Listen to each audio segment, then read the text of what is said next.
In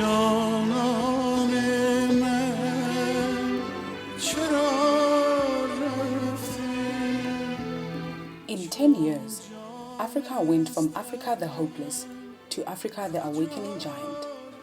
We present here part of the unfolding story.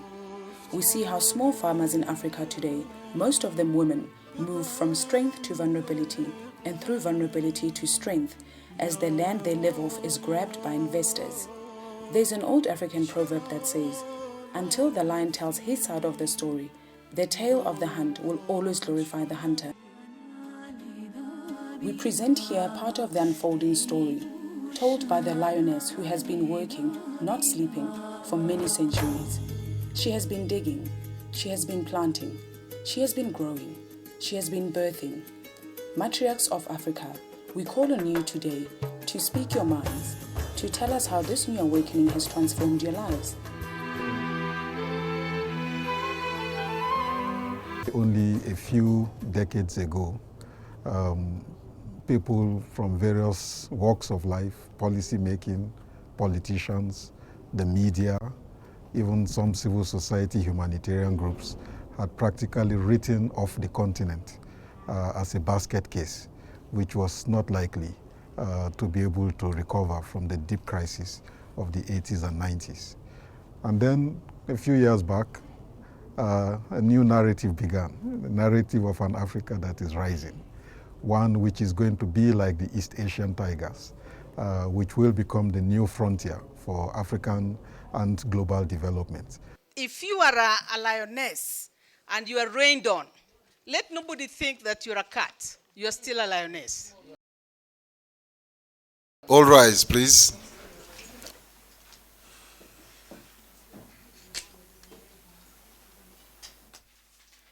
Le Mozambique ntaka yona le ni mina Raulina uliyama valoyi loko ku fikini apurukani hileswi nga vekisa swona kula ku tirhisa mova a byala mova a phakati ka misava ya hina kambe aloku a kombiwini mbangu leyi nga kombiwa yona se ikumeke milungu anga milungu vele leyi nga nghena ka yo leyi khala ku hi yo hi leyi ya ka hina leyi nga ka hi nga n'wi nyikangi yo lomu hi rimaku a hi byala timbewu hina hi hanya ko ya leswi a swi tava swi hi tsakisini hina loku a yo tirha lomu a nyikiwe ko se mazilomu ya ka ku veni ka ku nga ri ka ye lomu ku nga ka hina hi nga veka ku nga na matiriyani ya hina lawa hi tirhaku hi wo hinkwawo swikomu maderati ma nga biyiwa ma tsemeleliwa hi vavisekini hi kolani se kamba nga landzelelangi nawu lowu ye a nga kombiwa wona lowu a nga boha xiboho xa yena hambi hi nga mfumo i kumeke swa ku ka malembe lawa a nyikiwe woho ya 3 ma n'wi hlulini a ku veni a heta ntirho wa yena lexi hi kombelaka xona hi kombela leswaku hambi loko ku ta tin'wanyana tinkhampani a ndhawu leyi ku nga ka ku dlela tihomu na ka ku rima hina na ka ku tshova tihunyi ha lavi ku hi hlupheka hi lava ku hi tshama hi ku rhuleni hi tirha na vona na hi ku rhuleni hi leswi swi lavisaka swona sweswi ku fikile a nkhampani yin'wana loko hi tentse ku ve ku hluleke purukani a nga mayi na yena mayi loko a fikini i fike ka mfumo se mfumo wu ta na aka hina xitshungu. I invite Sharifa to respond.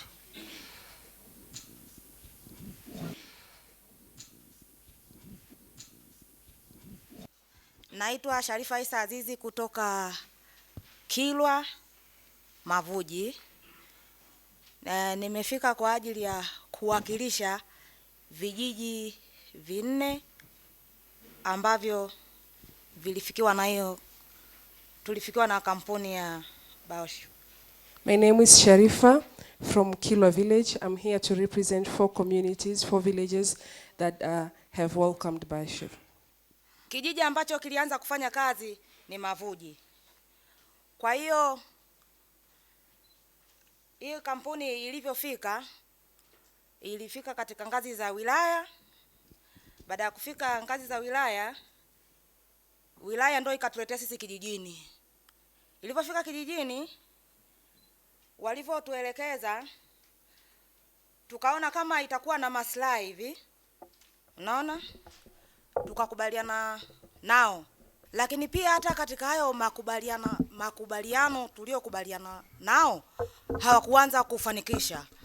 Kwa mfano, kuna vitu ambavyo tulikubaliana kuwa watatulipa fidia ambayo waliolipa ni 100%. Matokeo yake kijiji tukapata 40 na wilaya ikachukua 60% mwaka 2007. Alafu pia baada ya hayo tulikuwa na makubaliano mengine ambayo walisema watatusaidia, kwa mfano kama vile kukarabati shule, kukarabati hospitali, ajira kwa vijana. Hayo pia hayakutekelezwa. Matokeo yake hamna kitu manake.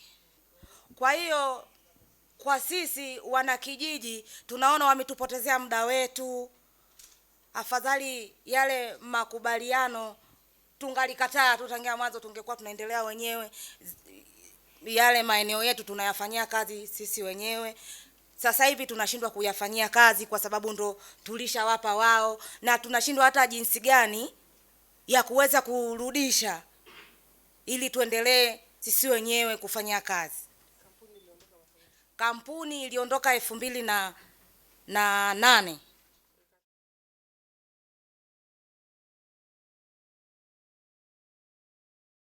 I'm Jacinta Kunda, coming from Zambia. I'm working for Zambialand Alliance as a district coordinator, directly working with the community. Investment in itself is not bad, and we support it as an organization. However, policy and legal framework mechanisms need to be strengthened, as thousands of people are losing their land rights. Now, my case today is about displacement due to a government project. And this project is about the multi-facility economic zone. Our government bought into the idea of JICA, Japan International Cooperation Agency, in building or developing this project. This project is going to be developed in an area south of Lusaka. The people that are affected, there are about 247 families, coming to about 1,221 people or individuals. The main players in this project, it's the government and its line ministries. Let me also mention the fact that the people that are settled in this area have been on this land for over 20 years. It was part of a reserved area. It was a forest area. And initially, no one is supposed to settle there because it's a reserved area. But for 20 years, people settled there undisturbed. And we're very sure that government and its line ministries knew about these people, because when election time comes, they go there to campaign. They take their ballot boxes there, so they knew that people were there. So 20 years, people were settled there, and government did not take time to degazette this land, to give security to the people. But when this project came up around 2005, government bought into this idea, and immediately they went ahead to degazette the area of about 2,100 hectares for this project, forgetting about the people who voted them into power. It's also important to note here that in Zambia, we don't have a land policy. Up to now, it's still in draft form. We believe as an organization that if this policy was in place, if it was enacted, it was going to protect such people because they don't have security to land. And again, we do not have a compensation or resettlement policy. But then we are asking, how come government has come up with all this plan to resettle the people without the guidelines? This case is not about an investor from a foreign land.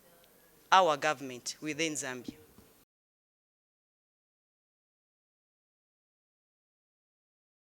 My name is Rebecca Nyango. We have an investor who came to Siaya by the name Dominion.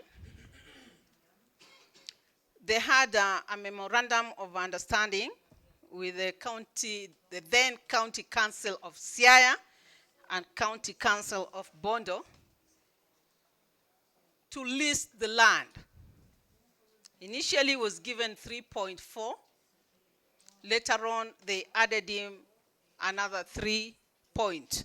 So it came to about 7,000 hectares. The total area of the swamp is about 17,000 hectares. The remaining 10 is left as a buffer zone. The lease period was 45 years.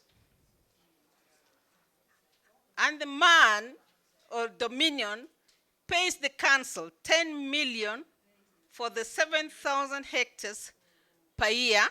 But what pains me, and anytime I think of that, I cry. It is a very sad thing to me that the most affected people are widows and the vulnerable children. When you kick a widow out of her homestead, where do you expect the widow to go? When you kick a vulnerable child, a child who does not have a father and a mother, where do you expect them to go? They resort into going to stay in shopping centers, where they get men who take advantage of them, and they end up getting HIV and AIDS, and they die. We usually welcome investors, but only when they don't interfere with the innocent. Kenya of kitu kidogo means a country with a lot of kickback. Impunity is there. They don't care. I'm so happy that I'm here today to air my voice. Let people hear my voice. If I had said it in Siaya, the next day I'll be gone. And I keep on crying and asking, what can I do as a woman? I'm just a widow. I'm just a widow who cannot do anything. I don't have a husband to take care of me. But I said, let me die for my right. Let me die for the less fortunate in this society. Nobody wants to hear us. In Kenya and in Luo Nyanza, a woman does not have a voice when it comes to land. No. When my husband passed on,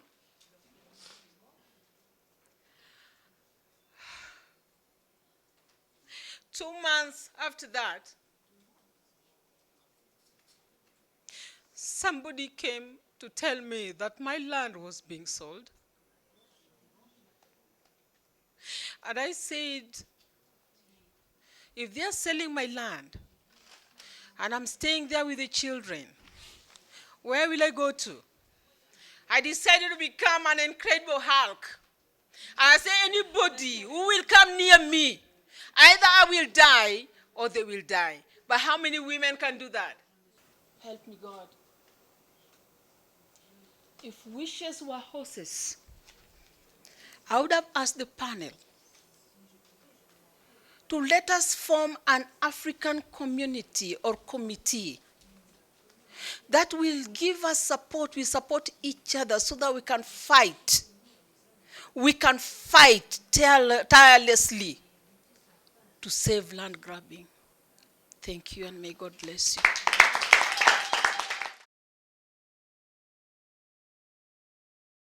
Au Sénégal, And in Senegal, c'est tout un combat it's a fight, qui a real est fight engagé that have been par engaged la société civile, with civil society, les organisations de producteurs producers organizations, et même certains hommes politiques, même s'ils se and cachent even some quelquefois. politicians, even if they hide somewhere.